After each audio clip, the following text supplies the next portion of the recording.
एक गांव में एक अमीर जमींदार रहता था। उसे अपने पैसों पर बड़ा घमंड था। जितने अधिक पैसे उसके पास थे उतना ही वह कंजूस भी था। अपने खेतों में काम करने वाले किसानों से वह खूब काम करवाता, मगर पगार कौड़ी भर भी न देता। मजबूर गरीब किसान मन मारकर उसके खेत में काम करते। उसी गांव में रामू नामक एक किसान रहता था। उसके पास थोड़ी सी जमीन थी। उसी में खेती बाड़ी कर वह अपना और अपने परिवार का गुजारा चलाता था। रामू बड़ा मेहनती था। वह दिन भर अपने खेत में काम करता और अपनी मेहनत के दम पर इतनी फसल प्राप्त कर लेता कि अपने परिवार के लिए 2 वक्त की रोटी जुटा सके। गांव के बाकी किसानों के पास रामू के मुकाबले अधिक जमीनें थीं। वे रामू की मेहनत देखकर हैरान होते कि कैसे इतनी सी जमीन में वह इतनी फसल उगा लेता है। मजबूर रामू क्या करता, हामी भरकर घर लौट आया। अगले दिन से जमींदार के खेत में काम करने लगा। मेहनती तो वह था ही, वह खूब मेहनत और लगन से काम करता। उसने 4 महीने का काम 2 महीने में ही कर दिया। यह देख जमींदार बहुत खुश हुआ, लेकिन इसके मन में मक्कारी जाग उठी। उसने सोचा कि 4 महीने का काम तो इसने 2 ही महीने में कर दिया, क्यों ना इसे निकाल दूं, इससे मेरे 2 महीने के पैसे बच जाएंगे। उसने रामू को बुलाया और उसके 2 महीने के पैसे देकर कहा, रामू, यह ले तेरे पैसे, कल से मत आना, अब मुझे तेरी जरूरत नहीं। यह सुनकर रामू परेशान हो गया। बड़ी मुश्किल से उसका घर चल रहा था। अब अपने परिवार का भरण पोषण कैसे करेगा। वह जमींदार के सामने गिड़गिड़ाने लगा कि उसे काम से न निकाले, लेकिन जमींदार ने उसकी एक न सुनी और उसे काम से निकाल दिया।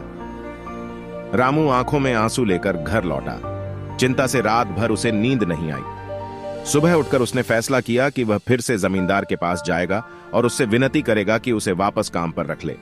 वह जमींदार के घर के सामने जाकर बैठ गया। सुबह उठकर जाट जमींदार अपने घर से बाहर निकला तो रामू को घर के सामने बैठा हुआ देखा। उसने रामू से पूछा, क्या हुआ रामू, क्यों आया है। रामू जमींदार के पैरों पर गिर पड़ा और गिड़गिड़ाते हुए बोला, मुझ पर दया कीजिए मालिक, मुझे काम पर रख लीजिए, मेरा परिवार भूखा मर जाएगा। जमींदार ने उसकी एक न सुनी और उसे धक्के मार के वहां से निकाल दिया। रामू उस समय तो वहां से चला गया, लेकिन अगली सुबह फिर सेठ के घर के सामने जाकर बैठ गया। जमींदार ने उसे फिर बुरा भला कहकर भगा दिया। अब से रोज यही क्रम चलने लगा। रामू रोज जमींदार के घर के सामने जाकर बैठ जाता और जमींदार उसे भगा देता। पूरे गांव में इस बात की चर्चा होने लगी। सब जमींदार को भला बुरा कहने लगे। तंग आकर जमींदार ने सोचा कि क्यों ना कुछ दिन परिवार सहित दूसरे गांव चला जाऊं। मुझे घर पर ना देखकर रामू यहां आना बंद कर देगा।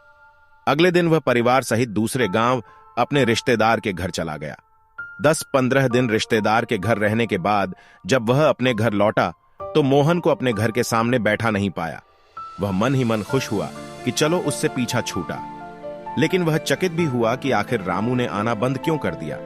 उसने गांव वालों को बुलाकर पूछा तो पता चला कि रामू घायल है और अपने घर पर पड़ा हुआ है। जमींदार ने पूछा, क्या हुआ उसे। एक जमींदार ने कहा, मालिक, आज जब दूसरे गांव चले गए थे तब भी रामू आपके घर के सामने बैठा रहता था। एक दिन आपका खाली घर देखकर कुछ चोर चोरी करने के इरादे से आपके घर में घुसे, लेकिन वे रामू की नजर में आ गए। रामू अपनी जान की परवाह न कर उनसे उलझ गया और उन्हें भगा दिया।